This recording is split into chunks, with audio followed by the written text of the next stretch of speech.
Today, we become legends. Hey, my name's Inter and welcome back to the channel for another Titan Talk recap. Yesterday's talk was mostly Q&A but with some interesting questions, and there was also a couple of balance patches and other things to go over as well, so let's just jump right in. So first up, a balance patch was released a couple of days ago that brought some more nerfs to Amaterasu and Hunbats. Armor's aspect specifically had its haste amount halved and the buff duration went from 6 seconds to 4, while Hunbats 2 with aspect on got a significant base damage decrease from 70 to 270 down to 50 to 170. Bat's ultimate also got nerfed with and without the aspect by 5 base damage and 2.5% scaling per tick. So just some small hotfixes to try and tone down these two before we get a larger balance pass in the main OB4 update, which we should get notes for on either Friday or Monday's talk. Kilgoon took a solid 10 minutes of this talk explaining why subscribing to Intersect to make sure you don't miss the next Titan Talk recap is a good idea. I don't know why you'd spent so long on that, but I do agree. Subscribe if you want to catch my future recaps. Draft pick for Joust was mentioned, and while they said it's pretty easy to do, they just need to have a discussion internally on whether it will be best for the mode or not based on how it would split the queue. Someone mentioned potentially removing problematic aspects that don't fit the intended design goal of a different playstyle or role and are just a better version of the base kit. They mentioned Amaterasu, Thanatos, and Hunbat specifically, and Kilgoon didn't seem too keen on the idea of just deleting them and suggested that most of them just need balancing, which I think I agree with.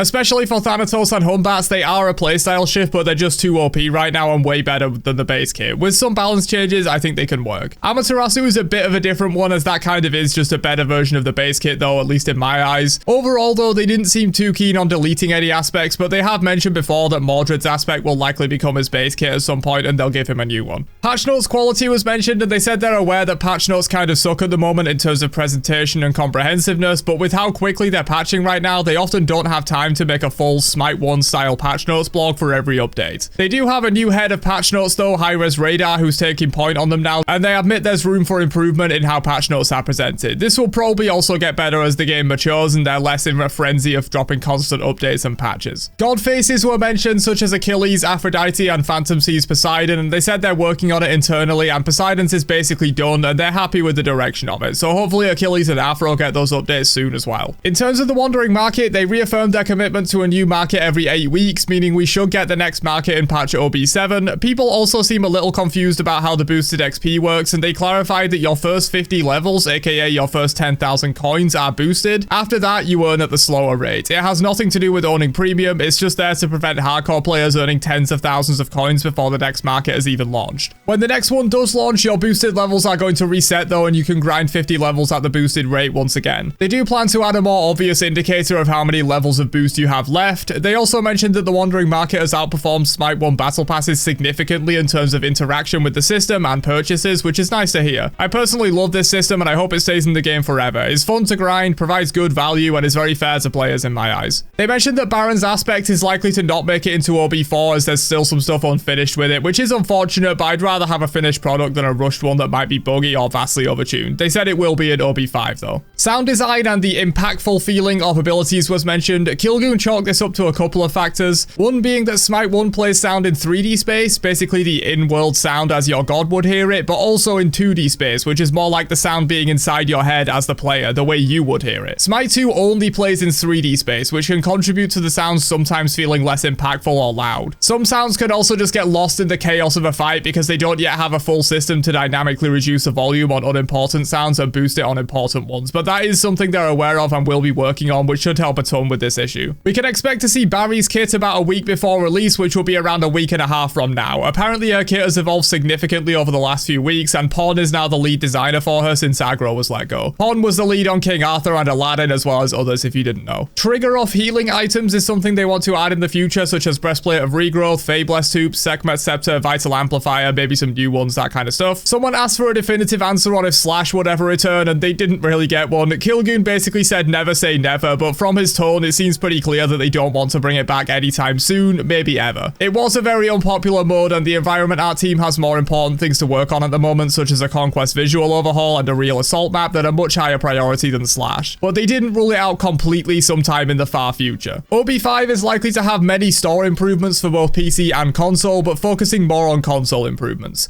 They're going to try and get as much of the stuff they've been working on in regards to the store into OB5 as possible. On a similar note, God Builder is progressing nicely, and the new features like custom headers, description tags on items to explain when and why to build them, etc. sound really neat for new and inexperienced players trying to learn how to build. They said it's still likely a month out at minimum though, so the earliest we'd see this is probably OB6. This was pretty obvious already, I think, but they did confirm that no new skins are planned to come to Smite 1 from this point onwards. Max, aka Innocent Rabbit, the matchmaking lead, has apparently been cooking up some stuff, and they want to get him on the show at some point fairly soon to talk about what he's been up to in regards to matchmaking and ranked improvements. They mentioned that they're always paying attention to what other MOBAs in the space are doing, not just to directly copy things of course, but it pays dividends to know and understand what your competition is doing. Someone asked about adding something similar to League Dragons, for example, that can have a big impact on make a match feel more unique based on which ones spawn. They said they like the general idea of having mechanics that make each match feel slightly different in how it plays out, but didn't seem too keen on just doing a system very similar to League Dragons. Day-night cycles or different times of day for the map were also mentioned, and it's something they considered. Equipping god loadouts in the lobby is something they want to do, such as changing your jump stamps, badges, trackers, etc. in the lobby rather than having to go to the god page between matches. It is a bigger arc of work than you think though, and it's not currently being worked on, but it is something they want to add. The amount of farm on the Conquest map was mentioned, and they did say they're looking into it, but high-level games are very different from low-level games in this regard. At lower levels, players don't optimize the map and will get significantly less gold than good players that can squeeze every drop of farm out of it that they can. Personally, I hope they don't do too much in this regard, as in my opinion, the game is more fun when there's more farm available, as it gives you the opportunity to actually do something if you outplay your opponent consistently, and build a lead that actually matters. If they removed a lot of the additional farm, it would just go back to a stalemate meta where you can't get a lead and game stall out until late game full build, and the early to mid game didn't matter at all. Of course, you can go too far in the other direction where getting a small lead early on just snowballs into an unlosable situation very quickly, but right now I personally think they're in a good spot with the amount of available farm,